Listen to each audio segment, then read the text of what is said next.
Pernahkah saudara berada di momen hidup di mana semua terasa seperti di ujung pisau? Keuangan mepet, hubungan retak, masa depan gelap, dan seolah Tuhan berkata, percayalah, serahkanlah itu. Abraham berada di titik itu. Pisau di satu di tangan, tapi yang Abraham tidak lihat adalah ada domba sudah menunggu di lemak semak. Hidup sering terasa seperti kita memegang pisau, tapi penyediaan selalu ada di tangan Tuhan. Ada beberapa ayat yang kita pelajari. Di dalam ayat yang pertama, Allah menguji Abraham. Kata menguji dipakai kata nasah, artinya to refine, to elevate, to prove. Tuhan tidak menjatuhkan, tapi Tuhan ingin mengangkat level iman Abraham. Ayat 2, ambillah anakmu. Kata ambillah itu kahna. Please take. Ini bukan perintah yang kasar, tapi ini adalah undangan dari hati Bapa, dan ini menunjukkan sebuah kedekatan. Ada beberapa poin yang saya dapatkan. Yang pertama adalah pisau ujian, di mana Tuhan ingin memurnikan iman kita. Tuhan tidak menguji untuk menghancurkan, tapi untuk meninggikan kualitas kita. Pisau yang Abraham pegang adalah gambaran momen terdalam ketika Tuhan menyentuh area terdalam hati kita. Ujian adalah undangan, bukan hukuman. Undangan menuju kedewasaan rohani. Semua orang besar dalam Alkitab pernah melalui nasah dan keluar lebih murni, lebih tajam, lebih kuat. Seperti pedang samurai, itu dipukul, dibakar, ditempa, semakin panas semakin kuat. Demikian juga Tuhan memurnikan hati kita. Ketika hidup terasa seperti pisau di tangan, ingat, itu bukan akhir, itu adalah momen pembentukan. Yang kedua adalah pisau ketaatan. Tuhan menanyakan prioritasmu, kahna. Pada titik terdalam, Tuhan tidak minta kambing, lembu, atau harta.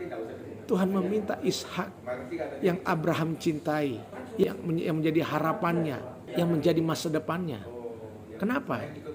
Karena Tuhan ingin tahu siapa sebenarnya yang nomor satu di hatinya Abraham. Taat paling berat adalah taat yang menyentuh hal yang paling kita cintai. Tetapi disitulah letak keintiman dengan Tuhan dibangun. Kadang-kadang Tuhan meminta kita melepaskan kontrol kita, menyerahkan ego kita, mengorbankan rencana kita, atau mempercayakan orang yang kita sayang ke dalam tangannya. Itulah Ishak kita. Yang ketiga adalah domba penyediaan. Saya percaya Tuhan selalu lebih dulu siap. Yehovah Jireh, Allah yang menyediakan. Itu saat Abraham mengangkat pisau dan Tuhan berkata, jangan. Mengapa? Karena dombanya sudah siap di balik semak. Ayat 13. Penyediaan Tuhan selalu lebih dulu daripada langkah ketaatan kita ternyata. Abraham tidak lihat domba itu, tapi Tuhan sudah melihat sejak awal. Ada kebenaran yang luar biasa.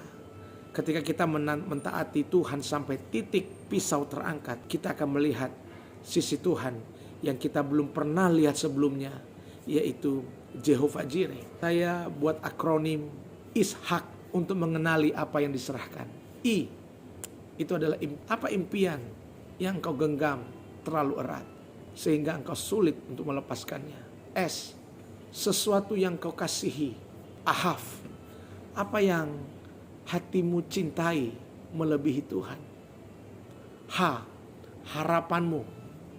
Tikvah, harapan mana yang kau jadikan sandaran lebih dari Tuhan. A, area tersulit apa yang kau lepaskan. Bagian mana yang paling tidak ingin Tuhan tidak sentuh dalam hidupmu. K, yaitu ketaatan. Waktu Tuhan berkata kepada Abraham, Abraham mendengar. Bahasa Ibrani sama. Apakah engkau mau mendengar dan melakukannya? Di altar Tuhan mengubah Ishak menjadi berkat khususmu. Serahkan Ishak. Ishak Anda di hadapan Tuhan. Hidupkan doa. Tuhan, engkau lebih penting dari apapun. Percayai bahwa Tuhan selalu menyediakan dombanya. Dan kau akan lihat ada perubahan dalam iman, dalam keluarga, dalam usaha, dan juga dalam masa depanmu. Saat pisau ada di tanganmu, penyediaan ada di tangan Tuhan. Apa yang kau lakukan di altar, Tuhan kembalikan dengan kemuliaan yang berlipat. Jehovah Jireh bukan sekedar nama, itu pengalaman orang yang berani taat sampai ujung. Selamat berjalan bersama dengan Tuhan. Haleluya.